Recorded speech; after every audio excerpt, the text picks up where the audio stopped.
The Prime Minister lied and his minions continue to lie.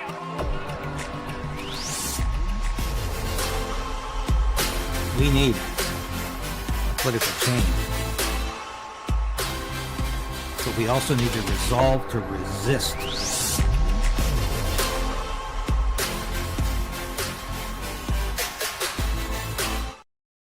It's got a lot of people scratching their heads, not too sure what is going on. The Canadian Food Inspection Agency presents itself as a science-driven body, collaborating with stakeholders like vets and virologists and specialists, and yet here we sit with science that they completely deny. So we're feeling as though that it is more of our research that has led us into this problem than it is the avian influenza. As we speak out more and more about the stamping out policy, as we speak out more about the policy, this has gained obviously global traction, which we are very humbled by that support. But we've asked everything from day one. We've just tried to work with Canadian Food Inspection Agency, letting them know that we have an opportunity here for not just economic opportunity for Canada, but for treatment for just what we're going through right now, the avian influenza crisis, and offering stability in that on a global scale. So we have a growing number of supporters, a growing number of people that want to be part of this. It's a wake-up call for our agricultural industry, and we're getting phone calls from farmers across the world. So those two controversial PCR tests from the very beginning that ran at about 45 cycles have led us to this position. Yeah, and I have to say at this point, we lost the first 2 minutes for some reason at the very beginning here. So I want to reintroduce you, Katie. It's Katie Passatney, this chief spokesperson for the Universal Ostrich Farm in Edgewood, BC. And my apologies to viewers. We, for some reason, lost that first 2 minutes. I don't know what happened there, but I want to reiterate what this is about, because I'm seeing some comments this morning about people saying, why are we talking about ostriches when there are so many other more pressing problems? And I like to tell people, this is not just about ostriches. For you, for your family farm, you're darn right it's about ostriches, it's about your livelihood. But I think this is symbolic of government overreach and government stepping into our lives and assuming it can just take things away from us. It can usurp our rights and tell us that what the things that we own are no longer ours, and the rights that we think we have, we don't really have. We have to relinquish these. So the problem here in the farm, of course, is that you had possibly two of the ostriches diagnosed with avian flu. And as you just said, that's not 100% certain that even happened. But you folks are fairly certain that this herd developed herd immunity to avian flu. Yeah. Yeah. Sorry, go ahead, David. Yeah. So that's there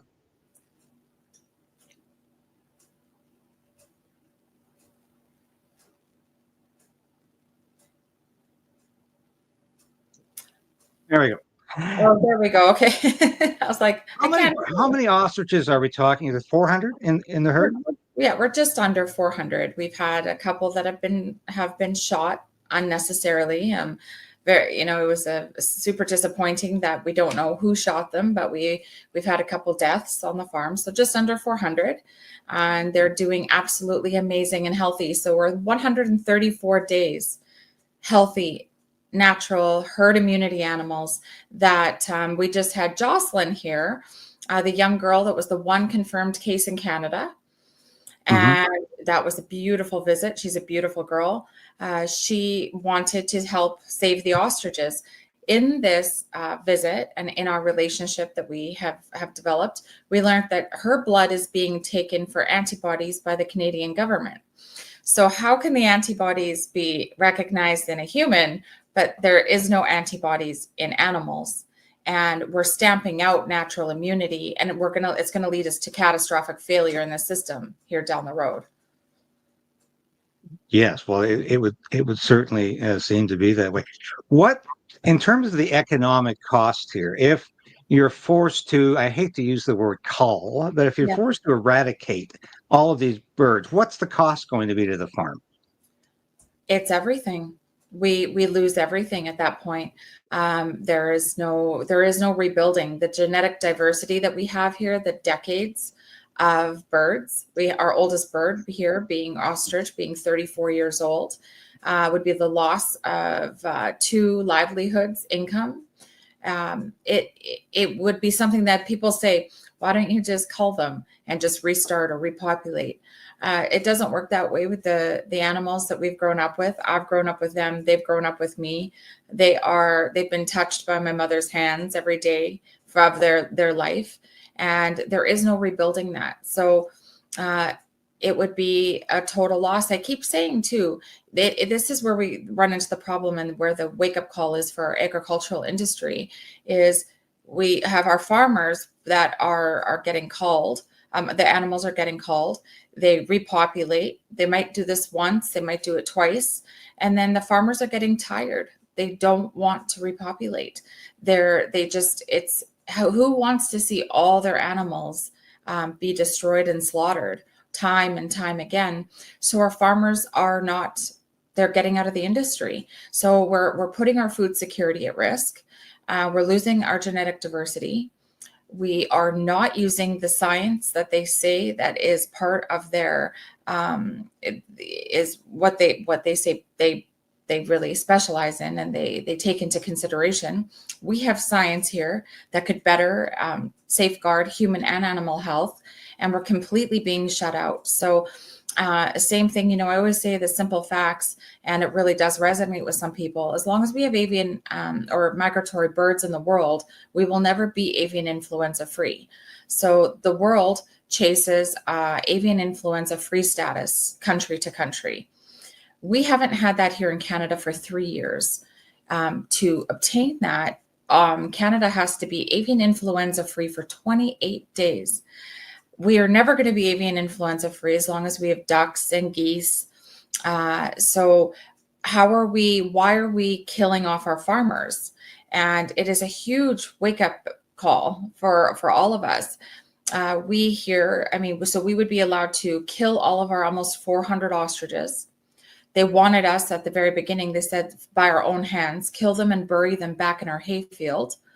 And then we would be able to repopulate with a whole bunch of young ostrich that have a weakened immune system. They're young, so they would have to develop what these ostriches have been developing for 30 plus years. And they're more susceptible. They're still exposed to the migratory birds. And that leads us back into the same problem again.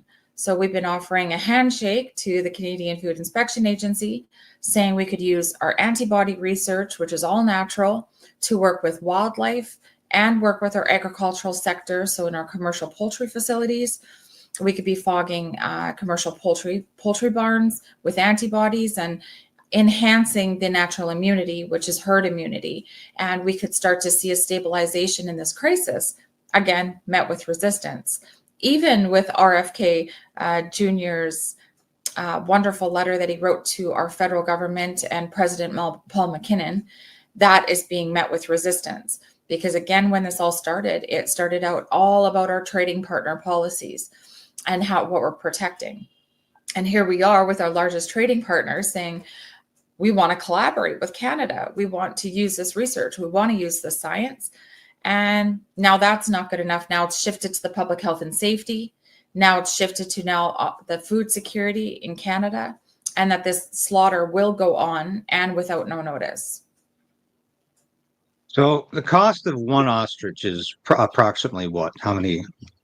These ones here that if we talk about the value of them with their eggs and their antibodies, it's about $93,000 per hen. Yeah, our roosters. 93,000. Yeah, our Wow. roosters are obviously worth a little bit less. They don't produce those golden eggs, but we don't need them to be fertile. However, it's an alarming thing. It'd be a catastrophic loss for both livelihoods. There's no rebuilding after this. So, and then you ask yourself too, what's going to happen to our farmers that are, say, probably in their 50s, 60s, some 70s? They've been doing this for generations, their families, and then they just decide that they have to get out of it because they don't want to repeat the culling process. Where do they go? Do they become dependent on our system?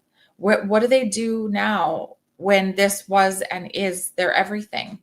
So we saw it time and time again. We just saw it at the beginning with the truckers were our heroes, and they are our heroes. But the frontline workers are our heroes. They were our heroes.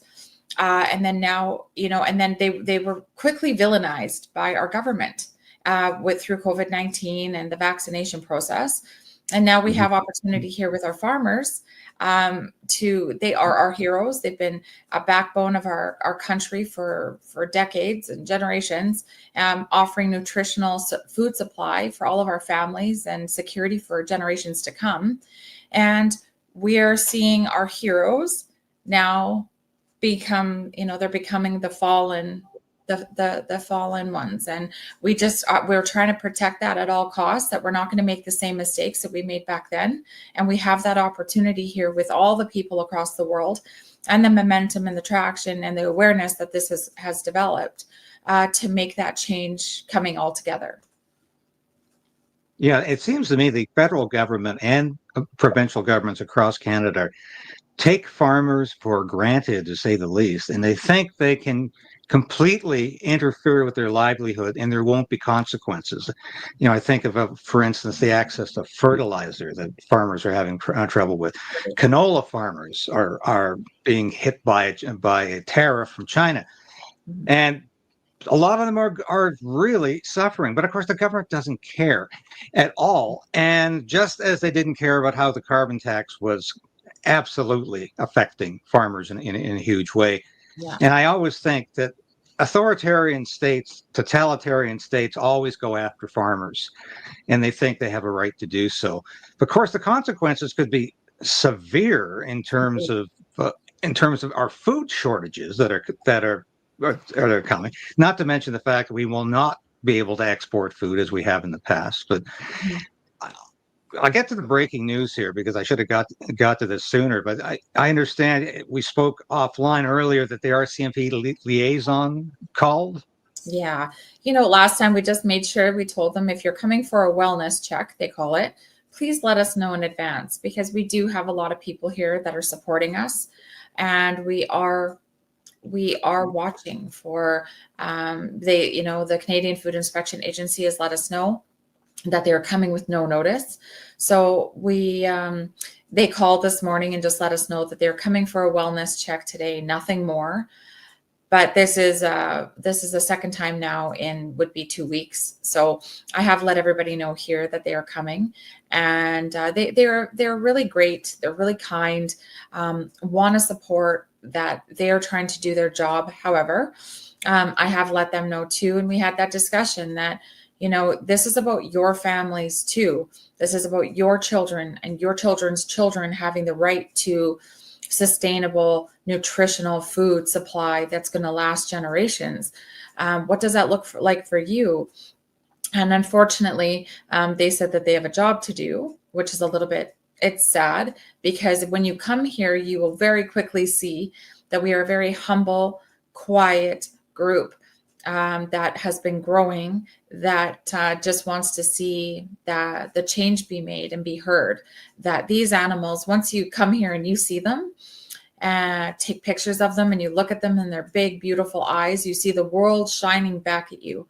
They are absolutely vibrant and healthy, and being met with that resistance to not be able to test them as a farmer, that should be a right to test them, not a crime. And we're being met like it's a crime with that 6 months in jail threat and $200,000 fine. So I don't understand the methodology of not being able to test them. This is about the rights of the Canadian people. This is about the rights about people for people all across the world. And so I do understand the RCMP and the liaisons have a job to do, but remember, underneath all that, those badges and those jobs and those positions, we do need to stand up and take a stance. And regional district of the Kootenay boundaries, over here, we found out a landfill was contacted about receiving all of our carcasses. And I had made it just in time in the board meeting to speak. And that resulted in the board passing a motion saying that they wanted a test done. They wanted a new test done from May 15th on. So, and if one had been performed before that, which was the controversial PCR test, and they had a unanimous motion to make sure that these animals are tested. They want them tested before they will accept them at the landfill to prove that they are sick. So I don't know why, if they see that too, and the world sees that, and we are getting such traction, why we are being met with such resistance. But I do know, because the longer that this goes on, I definitely see that this is the bigger picture. This is about getting rid of our farmers, getting rid of our natural food supply, pushing us into that 15-minute city thing. I don't know if this is too over the top in the show, No. but okay. But you cannot not see it, because these governing bodies that have so much power, which our taxpayer dollars pay into, are the very organizations that are now attacking us. And we're just being met with resistance. Nothing makes sense. And that's why we're here. And we're just, we're fighting every step of the way.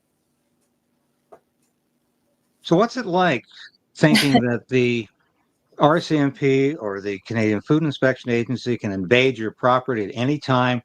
They're not even going to give you notice. They're just going to come around. That sounds like a nightmare scenario for me. It is a nightmare.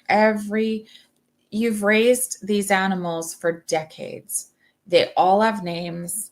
They are, you look at them, they have personalities. They're funny. They dance in the sunshine. They're clucking, and they do a beautiful little dance called cantelling, where the males and the roosters put their wings out, and they roll their head on their back. And you look at them and you see so many more years left in these big, beautiful animals. And you look at the common sense of it and go, why can't we test them? And you wake up every morning not knowing, are we going to be met with the Canadian Food Inspection Agency at the gates, trying to lock us out of our ostrich pens, which I know that they do everywhere. They show up with no notice. They lock the gates and they take over control of the farms. They do not need testing either. This is a huge alarm. They don't need testing to be able to come on your property and kill all your animals. They can come onto your farm based off suspicion and kill every one of your animals on the farm. So it's scary. You wake up and you live every day with anxiety, and you're always looking for, like, what is our next move? What's the next? It's like a game of chess, or and it's like, okay, which move and what's our strategy today, and who do we talk to? But we've just been really fortunate that that's also been met with some really high profile people. And then those high profile people are also being met with resistance by the Canadian Food Inspection Agency. So it's so much anxiety because nothing continues to make sense. No, it doesn't. It doesn't make sense. So, who will actually be doing the actual killing here? Is it the RCMP? Nope. So Canadian Food Inspection Agency, which is ran by they answer to the World Animal Health, or the Health Organization, which is ran by the World Health Organization, and that governing body answers to the United Nations. We are not even, it's the Canadian Food Inspection Agency sits behind their desk and they sign these cull orders. And remember, they don't even need positive testing to do that. From farmers that I've talked to that have had this process done, they don't even show up on site for the slaughter. They hire it out to a third-party vendor to do the slaughter. On one of the few visits that the Canadian Food Inspection Agency visited here, they asked us if you had to kill them, which we were supposed to have had them killed by February 1st. They said, how would you do it? And we were like, we're not telling you how we would kill them, because there's no healthy way, or there's no way to kill healthy animals. There is no way. It's against the criminal health, or the criminal the animal code. They're healthy animals. There's no positive way to kill healthy animals. So I don't know what that looks like. We don't even like thinking about it, because obviously that's why we've been fighting now for almost 5 months. If you can believe that, 5 months that we've been on this process. But I don't know what that looks like. We don't even want to think that we're going to get there. We did file an appeal. We have an appeal that went in on Monday. Now we go for expedited case management conference, which we're trying to put in another emergency stay order to just stop and give us a little bit more time to make sense of all of this and come up with some collaborative effort to still work with Canadian Food Inspection Agency. So you're telling me the Food Inspection Agency and the RCMP aren't even forced to do the dirty work. They hire a third-party contractor to do this? Yeah, This is outrageous. Yeah, there was a gentleman, a farm in Fraser Valley. Was really sad. This is where we are today. Is he phoned? He was scared. He had about 40,000 birds that got slaughtered. They came in, said that he had avian influenza. He just abided by what their wishes were, said okay. He allowed them to kill his animals. I said, do you have your lab results? No. Have you do you have your compensation yet? No. So I was like, so all of your animals are dead. They went in, they killed the ones in the barn first, and then the ones that were out running around free range, they used, I guess they have a special tool to break necks. They killed all the ones outside, and then they put a layer of wood chips over top of them. They burnt them. They then proceeded to take all those ashes and take them to a dairy farmer's field and spread those ashes around a field. But again, the two other alarming things is that no compensation yet, no lab results. I asked him, I said, try and get your lab results, see what you see. And again, these lab results were PCR tests ran at 39 cycles. So we're using, these are outdated policies. They're not using the appropriate testing. We are putting all of our food security at risk. The stamping out policy, it's clear it's not working. By wiping out our natural immunity, which is our nature's most powerful defense system, it's allowed species, including humans, to survive for millions of years. And here we are with leading up to what will be some of the biggest catastrophic consequences that our world will ever see. And I think this is where the agricultural industry and all people across the world step up and see this as a wake-up call. And that's what we're fighting for here at Universal Ostrich Farms, is the policy, the outdated policies to be revisited and relooked at, especially with new government coming into office. We're really hoping that that's going to encourage somebody else to listen. The voices of the people, which are very loud right now. We have hundreds of thousands of letters that have been sent in to the Canadian government saying stop. We have Dr. Oz out of the United States, John Katsimadidis out of New York. We have Mindy Patterson from the Cavalry Group in Oklahoma. Trent Luce, he's a generational farmer out of oh gosh, I always forget, and I'm not going to get it wrong. So he's going to really be upset with me about that one. But in the United States, we have RFK speaking out on this, and everybody is just shocked that with all of this uproar and everybody saying, let's just test these animals, the Canadian Food Inspection Agency is saying absolutely not. And the call order will go on, and we will show up with no notice.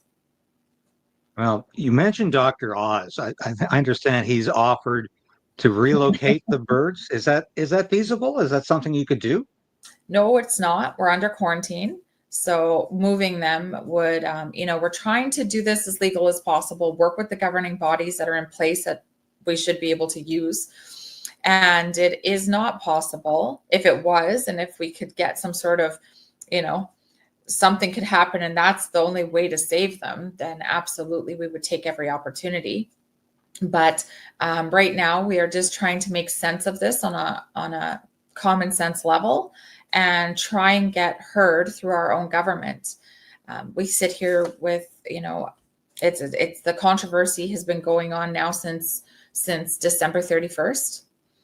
So December 31st was our call order was signed. So that's over the 134 days. I think that's we're in the 140s being under quarantine.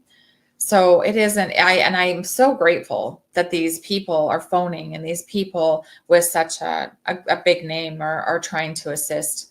But it's a scary situation. And I think that, on a global scale, we just keep gaining that momentum, and it's for a reason. So I feel hope there. You mentioned the letter sent by U.S. Health and Human Services Secretary Bobby Mhm. Kennedy Jr. Yeah. Obviously, that was appreciated. Do you think it's going to have any impact on this government? I don't know at this point. I don't, I want to have hope it does, because they are our biggest trading partner. And this is all about trading partner policies. If you want to go back through all of our affidavits and all of that, of the expert witnesses from the Canadian Food Inspection Agency, this is all about trading partner policies. They say that they're protecting the policies, or they're protecting our food industry, or our trading industry. And so I don't know how it cannot be recognized by our government that our largest trading partner is saying, let's collaborate and use the science to better animal and human health. But I don't see them. They're just still meeting us with resistance, and it's really, really sad to see. This is about the rights of Canadians, and the outdated policy that needs attention. It's clear that the stamping out policy isn't working. And I just don't, we're all scratching our heads, I think, around the world. We don't understand how there hasn't been a positive, a loophole for all of us to work together and see. We are a recovered flock. There is no recovered flock research. Remember that when we're killing these animals, when you have to kill an animal, they're alive. So you're killing the healthy ones. And you don't kill the survivors. Those are the ones that we should be protecting. Otherwise, should we, I asked this Canadian Food Inspection Agency vet when she was here at the very beginning, I said, what are you going to do with all the mallard ducks that flew into our pen just before this happened? And she said, nothing. That's wildlife. What are you going to do? Kill all the wildlife in the world? That's crazy. And I was like, well, then how is killing our almost 400 ostriches at the time? How is that going to change the world? Well, that's an excellent observation. It's crazy over here, but not over here. Reminds me a bit of during the COVID pandemic, where it was okay to go to bars and strip clubs, but not to church or to the gym, because that was somehow not safe. But it was safe over here. And when you went to a restaurant, it was somehow there was a bubble zone over your table, so you didn't have to mask up there. And it was safe there, but it wasn't safe at the door. And this is the insanity, of course, that we're hearing from the government. And you referenced it earlier. And no, you're not going beyond the broader implications when you talk about 15-minute cities, and when you talk about what is behind all of this, because this is not science, is it? This is not about science. No, but yet they'll use science in lab grown meat. So there's science there. There's science using tumor cells to rapid grow that meat. There's science in, creating a sustainable meat product for people to eat after they've eradicated all of our natural food sources. And I know in some of our case management conferences, there was an alarming sentence made, and it said all outdoor animals pose a threat. because they are all exposed to migratory birds.